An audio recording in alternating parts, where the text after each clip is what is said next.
जय गुरुदेव। बात है सन 1952-53 की, जब परम पूज्य स्वामी जी महाराज ने आध्यात्मिक चेतना की एक नई लहर जगाते हुए सत्संग की शुरुआत की। जैसा सब जानते हैं कि सत्संग की शुरुआत बनारस से हुई थी। तो ये वो समय था जब भारतीय समाज में अनेक रूढ़ियों और संकीर्ण विचारों का बोलबाला था। ऐसे में एक महापुरुष द्वारा खुलेआम जनमानस को आध्यात्मिकता की ओर प्रेरित करना उस वक्त कई लोगों को रास नहीं आया। नतीजा ये हुआ कि शुरुआत में परम पूज्य स्वामी जी महाराज को लोगों के प्रबल विरोध का सामना करना पड़ा। यह विरोध इतना तीव्र था कि लोगों ने हर संभव तरीके से उन्हें डराया, धमकाया।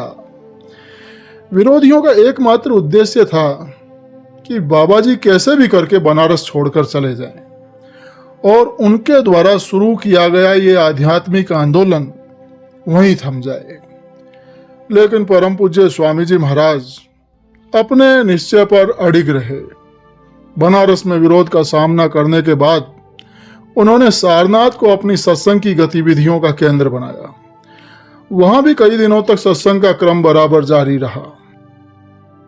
उन दिनों परम पूज्य स्वामी जी महाराज अक्सर साइकिल से या पैदल ही चला करते थे, बिना किसी तामझाम के, केवल अपने आध्यात्मिक संदेश को जन जन तक पहुंचाने के लक्ष्य के साथ।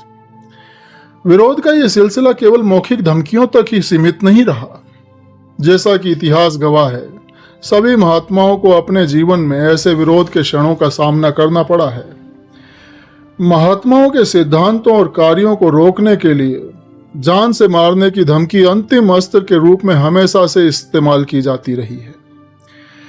परम पूज्य स्वामी जी महाराज के लिए भी यह कोई नई बात नहीं थी, क्योंकि उन्हें पता था कि सत्य के मार्ग पर चलने वालों को ऐसी बाधाओं का सामना करना ही पड़ता है। इसी बीच विरोधियों ने एक बड़ी कुटिल चाल चली।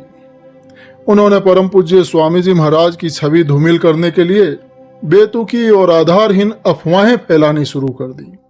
चारों तरफ ये खबर फैलाई गई कि बाबा जी औरतों को भगाते हैं, बाबा जी अफीम की तस्करी करते हैं, बाबा जी अफीम का व्यापार करते हैं और न जाने क्या क्या तरह की ऊल जलूल बातें।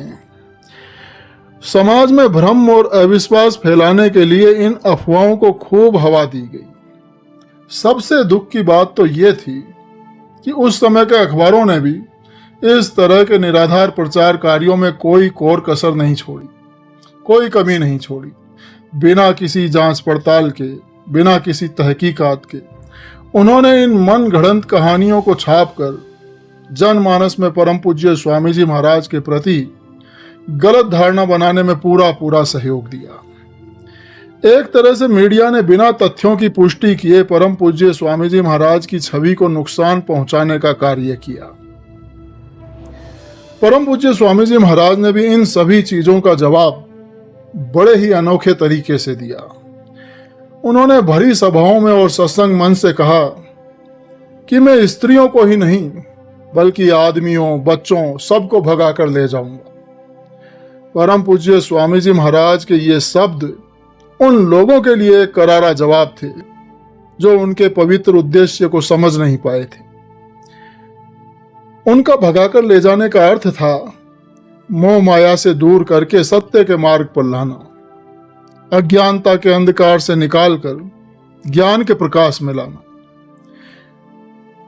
कुछ वर्षों बाद मथुरा में आयोजित एक विशाल भंडारे के अवसर पर परम पूज्य स्वामी जी महाराज ने अपनी बात को और स्पष्ट किया। लाखों की भीड़ में उन्होंने कहा कि कितने हजार स्त्री पुरुषों को मैं कई 100 मील भगा करके ले आया हूं। परम पूज्य स्वामी जी महाराज की इस बात में एक दिव्य गर्व था। उन्होंने आगे कहा कि और आगे मैं लोगों को इस तरह भगाता हूं और आगे कितने लाख लोगों को मैं भगाकर ले जाऊंगा, यह तो समय बताएगा। तो समय ने परम पूज्य स्वामी जी महाराज के शब्दों को सत्य सिद्ध किया।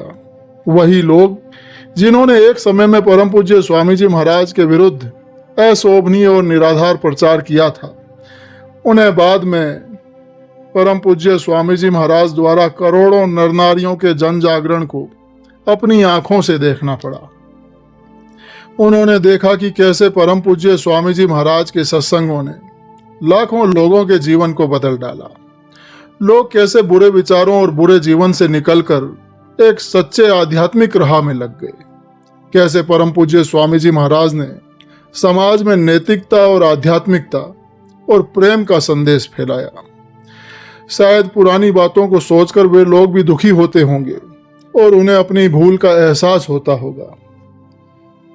बस परम पूज्य स्वामी जी महाराज से यही प्रार्थना करते हैं कि वे उन सभी लोगों को क्षमा करें और उनके भी उद्धार का कोई मार्ग अवश्य खोलें। आखिरकार सुबह का भूला हुआ अगर शाम को वापस घर आ जाए तो वो भूला नहीं कहलाता।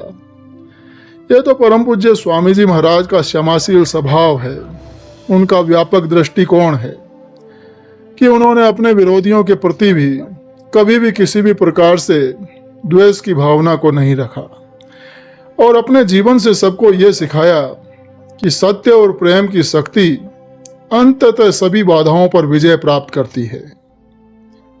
जय गुरुदेव।